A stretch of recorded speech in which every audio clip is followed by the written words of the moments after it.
Hello guys, ചെമ്പനീർ പൂവിൻ്റെ ഇന്നത്തെ episode റിവ്യൂയിലേക്ക് സ്വാഗതം. ഈ റിവ്യൂ ഇഷ്ടപ്പെടുകയാണെങ്കിൽ ഒന്ന് ലൈക്ക് ചെയ്ത് സബ്സ്ക്രൈബ് ചെയ്ത് സപ്പോർട്ട് ചെയ്യണേ. സുധി ജോലിക്ക് പോകുന്നില്ലെന്നും സച്ചി ജോലിക്ക് പോയി കുടുംബം നോക്കുന്ന കണ്ടില്ലേ എന്നൊക്കെ രവീന്ദ്രൻ പറയുന്നത് ചന്ദ്രമതിക്ക് ഒട്ടും ഇഷ്ടപ്പെടുന്നില്ല. ഉടനെ ചന്ദ്രമതി പറയും, രവിയേട്ട, സച്ചിയെ പോലാണോ സുധി? ഒരുപാട് ഡിഗ്രിയൊക്കെ ഉള്ളതല്ലേ, അവനൊരു ചെറിയ ജോലി കിട്ടിയാൽ തന്നെ അവൻ റോക്കറ്റ് പോലെ കയറി അങ്ങ് പോത്തേ ഉള്ളെന്ന്. അന്നേരത്തേന് രവീന്ദ്രൻ പറയും, അതെങ്ങനെയാ?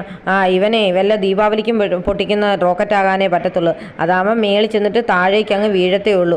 അല്ലാതെ ഇവനെ ഒന്നിനും കൊള്ളത്തില്ല. അല്ലെങ്കിൽ പിന്നെ ഇവനെ വലിയ റോക്കറ്റ് വല്ലതും കയറ്റി അങ്ങ് മേളിലോട്ട് വിടേണ്ടി വരുമെന്ന്. അത് കേൾക്കുമ്പോഴത്തേന് ഒട്ടും ഇഷ്ടപ്പെടുന്നില്ല ചന്ദ്രമതിക്ക്. ഇങ്ങനെ സജ്ജേട്ടൻ അങ്ങനെയൊന്നും പറയരുതെന്നൊക്കെ പറഞ്ഞുകൊണ്ടിരിക്കുന്ന സമയത്ത് ശ്രുതി അങ്ങോട്ട് കയറി വരുന്നുണ്ട്. ശ്രുതിയുടെ കയ്യിൽ ഒരു കവറൊക്കെ ഉണ്ട്. അത് കാണുമ്പോഴത്തേന് ശ്രുതി ചോദിക്കുന്നുണ്ട്, എന്താ ശ്രുതി കയ്യിലൊരു കവറൊക്കെ എന്ന്? അത് ഞാൻ അമ്മയ്ക്കൊരു ഗിഫ്റ്റ് മേടിച്ചതാന്ന് പറയും. എന്ത് ഗിഫ്റ്റ് എന്നൊക്കെ ചോദിക്കുന്നുണ്ട് ശ്രുതി. പക്ഷേ ചന്ദ്രമതിക്ക് അങ്ങോട്ട് മുഖം തെളിയുന്നൊന്നുമില്ല. കഴിഞ്ഞ ദിവസം ബ്യൂട്ടി പാർലറിൻ്റെ പേര് മാറ്റിയതിൻ്റെ പേരിൽ ഒരു അലമ്പ് നടന്നതാണല്ലോ ആ വീട്ടിൽ. അത് കാരണമായിരിക്കും ചന്ദ്രമതി മുഖം വീർപ്പിച്ചുകൊണ്ട് തന്നെയാണ് രൂക്ഷമായിട്ട് നോക്കുന്നത് ശ്രുതിയെ. അപ്പോൾ ശ്രുതി പറയും, അതെ അമ്മയ്ക്ക് ഞാനൊരു സാരി മേടിച്ചെന്ന് പറഞ്ഞ് അങ്ങോട്ട് കൊടുക്കുന്നുണ്ട്. അപ്പം ചന്ദ്രമതി ഒട്ടും ഇഷ്ടമില്ലാത്ത പരുവത്തിലൊക്കെ തുറന്നൊക്കെ നോക്കും. അന്നേരം ശ്രുതി പറയും, അതെ ഞാനിത് ഇവിടെ നിന്നൊന്നും മേടിച്ചതല്ല, എൻ്റെ അച്ഛൻ അങ്ങ് മലേഷ്യയിൽ നിന്ന് ഇങ്ങോട്ട് അയച്ചു തന്നതാ എന്നൊക്കെ പറയും. അത് കേൾക്കുമ്പോഴത്തേനും ചന്ദ്രമതിക്ക് ഒരു ഇൻട്രസ്റ്റ് ഒക്കെ തോന്നുന്നുണ്ട്. അന്നേരം മുഖമൊക്കെ തെളിഞ്ഞ് ചിരിച്ചൊക്കെ ഇരിക്കും. മലേഷ്യയിൽ നിന്നാണോ എന്നൊക്കെ ചോദിക്കും. അതെ ഞാൻ പറഞ്ഞ ആൻറ്റിക്ക് ഈ കളറാണ് ഇഷ്ടം എന്നൊക്കെ പറഞ്ഞുകൊണ്ടാ ഈ കളറ് മേടിച്ചെന്നൊക്കെ പറയും. അതൊക്കെ വെച്ച് നോക്കുന്നുണ്ട് ഉടനെ ചന്ദ്രമതി. എന്നിട്ട് പറയും, എനിക്ക് പിന്നെ ഏത് കളറും ചേരുമല്ലോ എന്നൊക്കെ പറഞ്ഞ് നോക്കിയിട്ട് കൊള്ളാമെന്നൊക്കെ പറഞ്ഞിരിക്കുമ്പോഴത്തേന് ഒരു മുല്ലപ്പൂവിൻ്റെ മണം വരും. ഉടനെ ചന്ദ്രമതി ആ സാരി എടുത്ത് മണപ്പിച്ചിട്ട് പറയും, ഈ സാരിക്ക് എന്താ ഒരു മുല്ലപ്പൂവിൻ്റെ മണമെന്ന്. ഉടനെ എല്ലാവരും നോക്കുമ്പോഴത്തേന് രേവതിയാണ് കയറി വരുന്നത്. ഉടനെ തന്നെ പറയുന്നുണ്ട് ശ്രുതി, ആൻറ്റി ഇതേ മുല്ലപ്പൂവിൻ്റെ മണം വന്നത് വേറെ ഒരിടത്തൊന്നും അല്ല കേട്ടോ എന്ന്.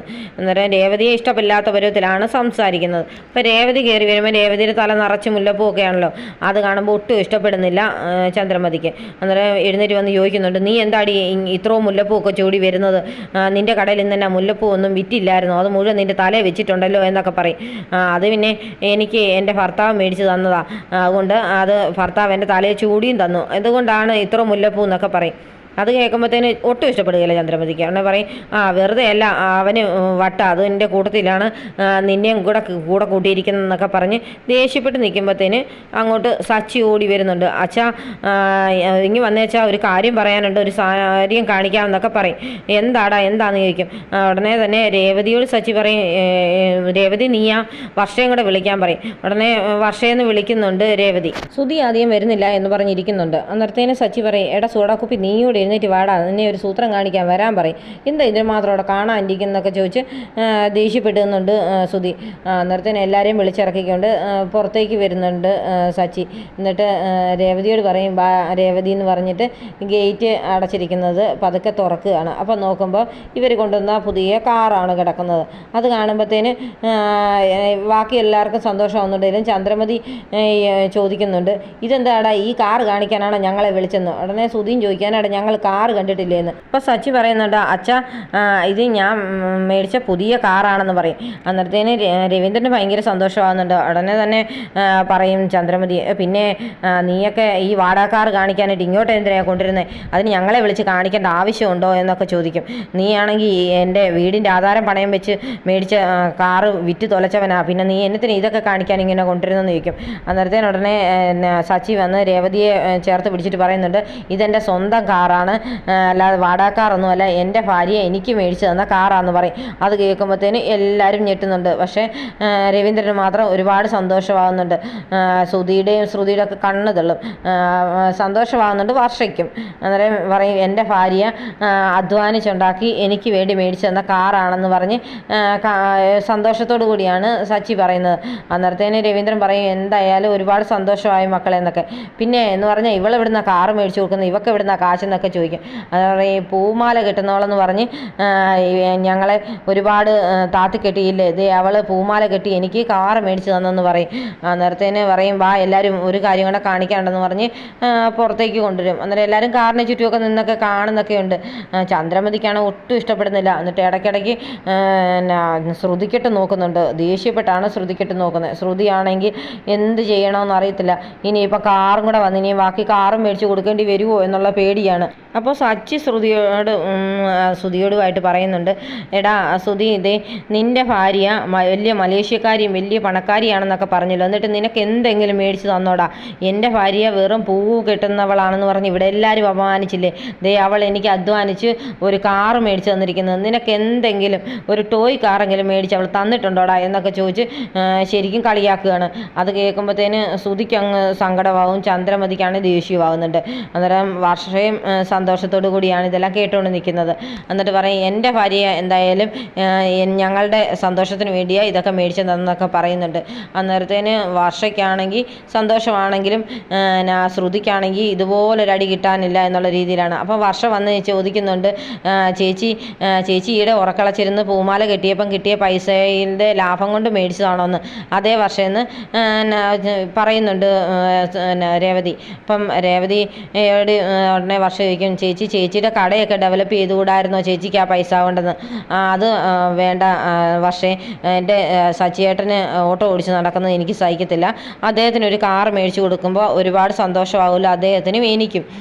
അതുപോലെ തന്നെ കാർ ഓടിച്ച് കിട്ടുന്ന കാശ് കൊണ്ട് അദ്ദേഹം എൻ്റെ കട ഡെവലപ്പ് ചെയ്ത് തന്നോളും, എനിക്കതാണ് ഇഷ്ടമെന്ന് പറയും. അന്നേരത്തേന് രവീന്ദ്രൻ പറയും, എന്നാണേലും നിങ്ങൾ ഭാഗ്യം ചെയ്ത മക്കളാ, എന്തായാലും നിനക്ക് ഒരുപാട് അനുഗ്രഹം ഉണ്ടെന്നൊക്കെ പറയും. നീ എല്ലാവർക്കും നല്ലതേ ചെയ്യാറുള്ളൂ, 4 പേർക്ക് നീ നല്ലത് ചെയ്യുന്ന കാരണമാണ് നല്ലതൊക്കെ നിന്നെ തേടി വരുന്നത്, അതുകൊണ്ടാണ് നിനക്ക് രേവതിയെ മോളെ പോലൊരു ഭാര്യയെ കിട്ടിയെന്നൊക്കെ പറഞ്ഞ് സന്തോഷിക്കുന്നുണ്ട്. അത് കേൾക്കുമ്പോഴത്തേന് ഇവർക്ക് ആർക്കും ഇഷ്ടപ്പെടുന്നില്ല, വർഷയ്ക്ക് മാത്രം സന്തോഷം കേട്ടോ.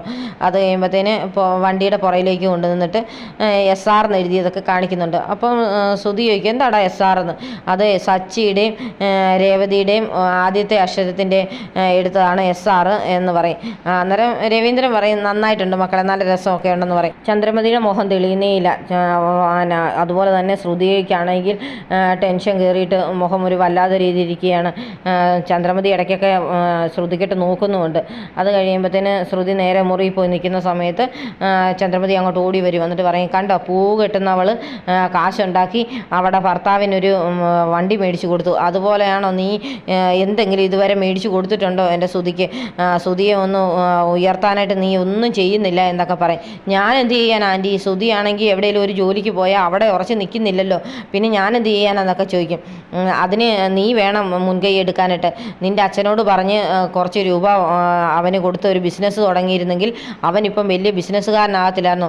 അവന് മറ്റുള്ളവരുടെ മുമ്പിൽ ജോലി ചെയ്യുന്നൊന്നും ഇഷ്ടമല്ല, എല്ലാവർക്കും ശമ്പളം കൊടുത്ത് മുമ്പിൽ നിൽക്കുന്ന മുതലാളിയാകാൻ അവന് ഇഷ്ടം, അതുപോലെ തന്നെയാണ് എനിക്കും ഇഷ്ടം, അതുകൊണ്ട് നീ അതിന് മുൻകൈ എടുത്തേ പറ്റത്തുള്ളൂ എന്നൊക്കെ പറയും. അത് കേൾക്കുമ്പോഴത്തേനും ശ്രുതി ചോദിക്കും, അതിന് ഞാൻ എന്താ ആൻറ്റി ചെയ്യേണ്ടെന്ന്? നീ എത്രയും പെട്ടെന്ന് നിൻ്റെ അച്ഛനെ വിളിച്ച് കാര്യങ്ങളെല്ലാം പറയണമെന്ന് പറയും. അന്നേരം ഉടനെ ശ്രുതി പറയും, അത് പിന്നെ ആൻറ്റി അദ്ദേഹം ടൂറിലായിരിക്കും എന്നൊക്കെ പറയും.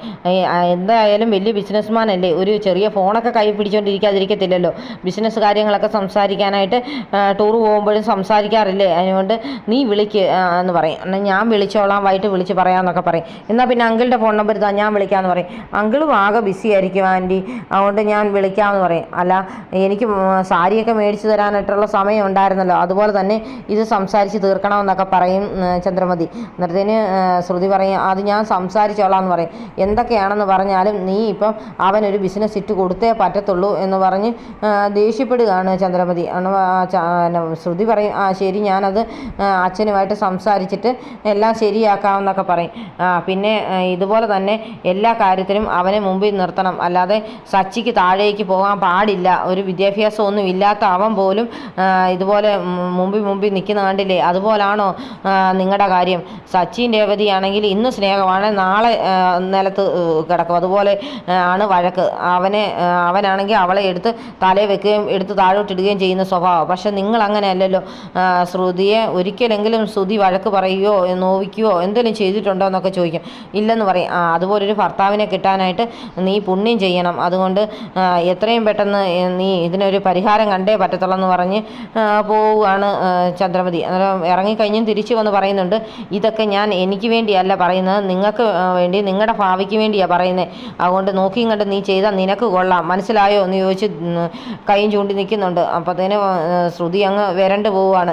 ആകെ ടെൻഷൻ ആകുകയാണ് ശ്രുതിയാണെങ്കിൽ ആകെ ടെൻഷൻ അടിച്ചിട്ട് എന്ത് ചെയ്യണമെന്ന് അറിയാതെ ഇങ്ങനെ താഴേക്ക് ഇറങ്ങി വരുമ്പോഴത്തേന് രേവതി അടുക്കളയിൽ നിന്ന് ചായയൊക്കെ ഇടുകയാണ്. അന്നേരം അകത്തേക്ക് എന്നിട്ട് ശ്രുതി പറയും, രേവതി ചായ ഇടുകയാണോ? എനിക്ക് ഭയങ്കര തലവേദന, എനിക്കൂടെ ഒരു ഗ്ലാസ് ചായ വേണമെന്ന് പറയും. അതിനെന്താ ഇപ്പം തരാമെന്ന് പറഞ്ഞ് രേവതി ചായ ഇടും. ആ സമയത്ത് ശ്രുതി ചോദിക്കുന്നുണ്ട്, രേവതി നിനക്ക് ഈ കാറ് മേടിക്കാനുള്ള കാശ് എവിടുന്നാണ് കിട്ടിയെന്ന് ചോദിക്കും. പൂമാല കെട്ടിയിട്ടാണോ എന്ന് ചോദിക്കും. അതെ, പൂമാല കെട്ടിയിട്ട് കിട്ടിയ കാശാന്ന് പറയും. എങ്ങനെ മേടിച്ച് ഈ കാറെന്ന് ചോദിക്കും. കാശ് കൊടുത്താൽ കാറ് മേടിച്ചെന്ന് പറയും. എന്നാലും എങ്ങനെ കാശുണ്ടായി എന്നാ ചോദിച്ചെന്ന് പറയും. അത് പിന്നെ പൂമാല കിട്ടിയിട്ട് ആ ലാഭത്തിൽ നിന്ന് തന്നെയാണ് കിട്ടിയെന്ന് കൊടുത്തെന്നൊക്കെ പറയുന്നുണ്ട്. ഇത്രയും പൈസയൊക്കെ കിട്ടുമോ പൂമാല കിട്ടിയാലെന്നൊക്കെ ചോദിക്കും. കിട്ടുമെന്നുടനെ രേവതി പറയുന്നുണ്ട്. ഇതൊക്കെ അങ്ങോട്ട് വരുന്ന വർഷ കേൾക്കുന്നുണ്ട്. വർഷം ഇങ്ങനെ വാതുക്കെ വന്ന് ഇത് കേട്ടുകൊണ്ട് നിൽക്കുകയാണ്. അതല്ല, ഏകദേശം സെക്കൻഡ് ഹാൻഡ് കാറാണെന്ന് പറഞ്ഞാൽ പോലും ഒരു 3-4 ലക്ഷം രൂപയൊക്കെ കൊടുക്കണ്ടേ എന്ന് ചോദിക്കും. അതേ കൊടുക്കണമെന്ന് പറയും. അന്നേരം അതൊക്കെ എങ്ങനെയാണ് ഉണ്ടാക്കിയെന്ന് ചോദിക്കും. അതുണ്ടാക്കിയത് ഞാൻ പറഞ്ഞല്ലോ, പൂമാല കെട്ടിയ പൈസയ്ക്കകത്തുനിന്നുള്ളതാണ് കൊടുത്തതെന്ന് പറഞ്ഞിങ്ങനെ രേവതി ശ്രുതിയെ നോക്കുന്നതാണ്. അങ്ങനെ കാണിച്ചുകൊണ്ടാണ് ഇന്നത്തെ എപ്പിസോഡ് അവസാനിക്കുന്നത്.